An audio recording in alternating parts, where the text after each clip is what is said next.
full on the middle ground. You know, if Yoni's on one side, Casante's on the other, Jax is somewhere in between. Yep. Does like to do fighting, even though he doesn't have a real weapon. Yeah. We'll see whether Sponge can get around and really change that one up. But ladies and gentlemen, it is time to jump onto the Rift for game number 1. In the mid-jungle 2v2, if you shuffle like Faker, you just don't quite have enough damage to burst him down, you know? Yeah, who kills him? Teddy with the help of Pleta, able to land a really nice trade there onto Gumayusi. Yeah, I mean, we're only 3 minutes in, but this is a good start for DRX. Yeah, I would say so. And we're going to stay positive as... Oh, that was... Okay, cut the video. As we can see, low health bars everywhere. Satab almost just solo killed here by Faker, who needs 9 kills for 3,000. There is a Shattering Strike. Crash down, but a bit of a crash in the jungle just in general there from Sponge, unfortunately.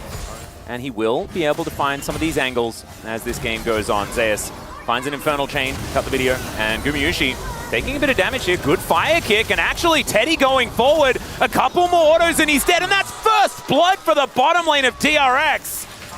That's not even silver lining. That is just great. Yeah, fantastic. Teddy and Pleta winning out the 2v2, and this is one of the weaknesses of Lucian Nami in the early levels.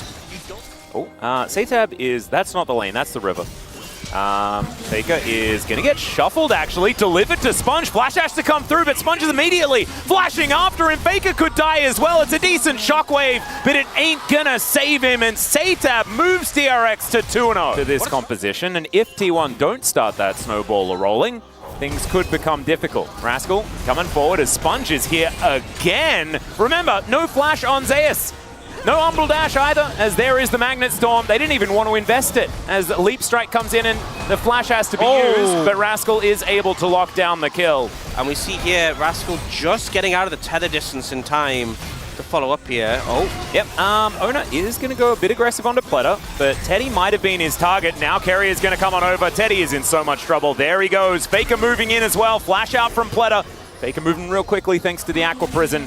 Jockeying for position over the river, trying to get control. Oh no, Satab. Yeah, that's a shockwave, and that is an immediate cease and desist. Satab able to get out of there though. Doesn't have teleport, and now doesn't have flash. And so that is going to be 2 dragons. We'll see what soul it's going to be. If it's T1, it's often clouds. They do have my back there.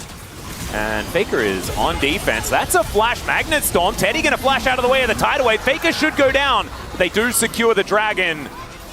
But they're going to need to win this next dragon fight. They're going to need to put a stop to the dragon stacking.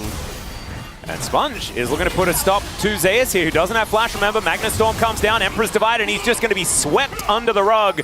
Sponge will take a few too many turret shots, but he isn't going to die for it. Now Rascal is chasing after Faker. Shockwave comes in, but doesn't exactly do what he wants. Still slowed down by the dissonance. Rascal will be deterred as Faker gets into that pixel brush.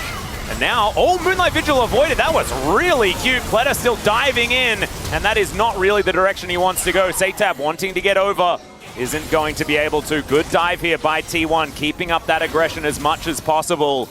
But Rascal's coming in. This is fight after fight after fight here in this mid-game.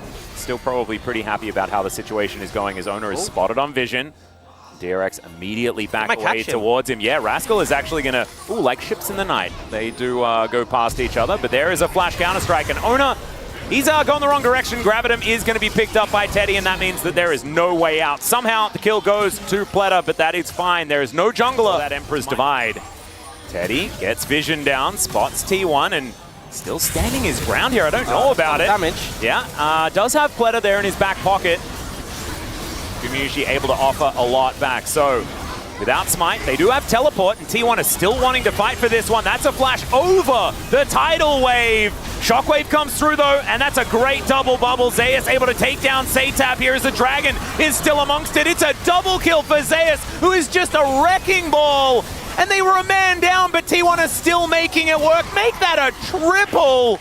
You know, and as much as T1 have gotten like a 4,000 gold lead here, which obviously isn't great, they haven't taken any tier 2 structures yet. They didn't get that 3rd dragon, so DRX hold on okay. Tidal wave coming in here as Sponge does get knocked up. Great shockwave onto Satab, who's trying to get himself out of there. Ona also using the ult relatively defensively. They take down the turret, but they're unable to kill any of the members of T1 to try and lock down this bottom lane. They get vision of Gumayusi Carrier trying to run away, and Teddy is looking to try and catch up, but Rascal now finds himself singled out. He has the Counter-Strike running, but now Owner is going to turn up. These Hex Gates really working out here as they changed position kind of comedically. And Rascal looking to try and get himself out of there. He does so, but I don't know whether the teleport play really worked, and now he's backing on a ward.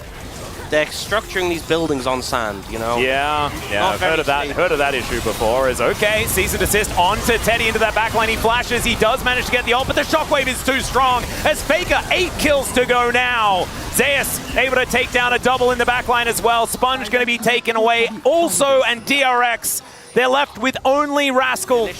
Oh, the teleport from Faker as well for the shockwave position as Carrier has to flash. Oh, bubble avoided there by Sponge, but now he's in trouble, taking a lot of damage from Gumayusi. That is a second one here for Faker. As Rascal is getting engaged on here. Zeus, every auto really hurting. Cyrilda's in his back pocket as well. Still wanting to, by the looks of things, is Teddy, red-white guns, ready to fight. Teddy. But, oh, dearie me, he is just going to die. Exhaust was able to be pressed onto Gumayusi there, but he's still able to kill Teddy. So without jungler or AD carry. Rascal? Rascal going for it. Gumayusi is somewhat low. The Baron is also somewhat low. I feel like Rascal is kind of just doing his own thing this entire game. He's out of there, though. Look at him. He's buying time. Teleporting. Bubble, dead. It was a cute play. It was a cute plan. Gumayusi able to dash himself out of the way. Good shockwave here from Faker as Sponge crashes down on top of him, but Faker's got the arm guard, and he'll keep himself alive. The fire kick, not really something you're too scared about, and now Zeus is underneath turrets, not too worried about much at all. Wants to find a third Q. There it is. And Pletter is just wondering where the heck damage is. He wants to go back to being an AD carry, I think, but Umbral dash over the base gate. And Zeus is out of there.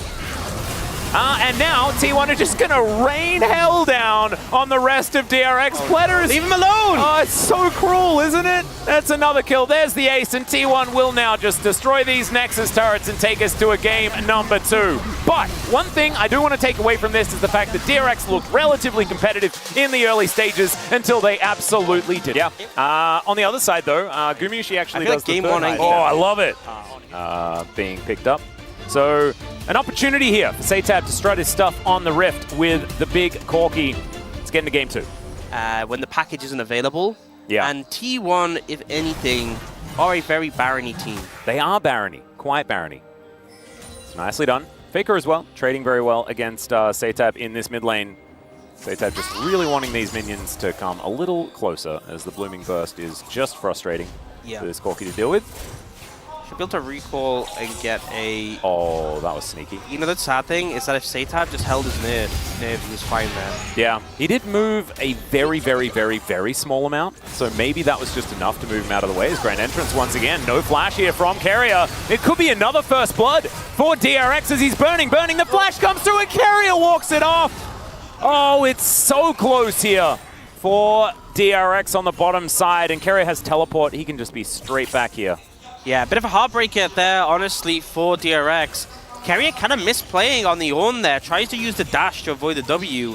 In comparison to the 2 books, Faker is well read. He is known for his reading of books, but he is going to be able to do so in lane as well. And oh man, catches him right on the end as Satab going aggressive. Faker, oh, just flashes, picks that one up. I believe that was the empowered auto there as well. And so Faker, first blood, solo kill. And Pletter going to go aggressive. There is still the Corki, right? The Corki factor exists, but the problem is that he just may not get to the Eclipse, Malignance, Muramana situation as Gumayusi does have to use the flash. There's a Feather Storm as Carrier trying to get himself out of the way, calls the Ram, and they still manage to get the knock-up. Ona finds the stun, max range. Oh. Dawning Shadow flies forward as well, and Ona, he helps them pick up their second kill of the game and continues to go aggressive here, moving into the enemy jungle. And then he's spotted on a ward. But like, what is the point of taking package now? Well, so that you can get out of this. Nailed it. Sponge going to look for a bit of a shattering strike here. T1 are going to be able to push them away. So, okay, Feather Storm going to be used. Pop Blossom comes down, and that is a dead rel. Nicely picked up there, and Faker grabs yet another one. Good grand entrance, though, as there is the Heartbreaker flash to get Owner out of there. He should be all right, as Carrier takes another turret shot as well.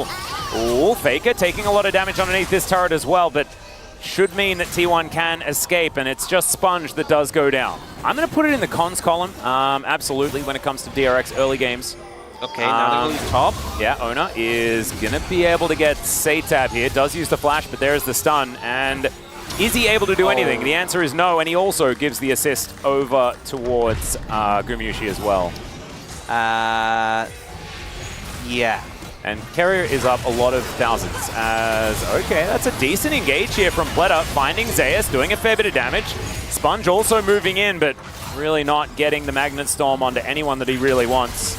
Maybe not enough metal players on the side of T1 for anything at all, as Gumyushi already doing a fair bit of damage here, as we can see. Taking a lot also, as, not quite enough for the Dash Cannon Pop Blossom, but the knockups are going to be there as the Ram comes in. And T1 kind of okay with this. They're just going to push them away from this inner turret and further line their coffers with global gold. We are approaching a 10,000 gold lead pre-20 minutes. I'm going to go with not worth. I'm going to say not worth. They're also then here for Ona to rotate down. The rest of the team also coming in. There's a Magnet Storm from Sponge as we have a look towards the top side. Pleta finds the quickness. They're looking to lock down Carrier, but does he take damage? No, not really. He's just trying to turn it around, gets a Feather Storm, and continues walking at them menacingly. Look at him, just trudging down the rift, breaking his own things, and just not really worried about anything at all. Brittle, not going to be proc there onto Sponge, but he also just takes way too much damage as Faker is going to look to support. And now Zeus wanting to find Satab, and he'll find him. And that is a real scary one. Flash does come out, but I don't know whether Satab can escape this. Where's the Valkyrie? 7 seconds. Yeah, he's really dead. I don't think you get that long. And look at the scratch of the head on the player cams there as well. You can see Satab not really happy about how this game is going whatsoever. Well, I think the chances of Sponge stealing this pretty limited. low. Yeah, limited. Those probes, though, maybe. No, he doesn't even get those. All right, well, the Ram comes down. They do manage to catch Pleta here as Ona looks for a little bit more CC. Heartbreaker comes down. Rascal going to be the next target here as Teddy takes the base gate. Yep, Faker is after him. There's a Pop Blossom. Teddy able to avoid that. And that will be able to keep him safe. But he needed Ghost and he needed Flash in order to get out of it. Didn't have Feather Storm, but would have needed that as well. Yeah, could have pressed that button. Pleta still running for his life. Sponge doing the same thing. And yeah, this is a difficult game here for DRX at this point in time. Pleta is going to die, and there's going to be a kill going over to Ona. Now Rascal fighting alongside Satab against Zeus. 2 versus 1. I'm almost favoring the 1 here, but it is going to be Rascal picking it up in the end. As Carrier turns up just a little bit late, and Faker is a little bit distracted by winning the game by the looks of things. Still needs a few more kills like Faker. He's been hunting for them. You've seen him trying. Yeah. But you don't win the game, then you definitely can't get the kills. Yeah. There are more important things at stake right now. No, precisely. As Rascal going to turn it here. Carrier going to flash on over, and yeah. Gumyushi turns up. He's going to protect his better half. And now you can see Carrier just going to go back home. Satab may just die here, as yeah, that's a bunch of buttons in his face. And Gumyushi locks down a solo. Well, they're not mid. That's dead. Well, there's one of them. Yeah, there we go. So Rascal is going to find Carrier, and Carrier is going to ignore him. I'm pretty sure Rascal pressed a button, but I'm not entirely sure. Pop Blossom going to be channeled here as Sponge is going to dive on into it. Looks for a last-ditch attempt as Faker goes golden. He picks up another kill here. That's his 3rd for the game, but he will end up going down. Good package there from Satab, and now he's on the wrong side of this one. Knockup is going to come through onto Zeus. Blade Caller is good, and Zeus will be taken down. But now the cavalry will turn up. There's another Corki. That's a decent way of dealing with it, I guess. But he's going to take a lot of damage. Teddy on the fountain is kind of looking like his old self as that fountain laser. But still, these Nexus turrets are going to be turned to. Carrier looks for the dive forward. Good Feather Storm there from Teddy to avoid him. But now the Nexus will be taken down, and T1 going to look for that swift 2-0. They will find it. Carrier will die. T1 will get the job done in the end. Decent little dash there from Ona, and he keeps himself alive at the last second. So let's have a look at the damage numbers here. Gumyushi doing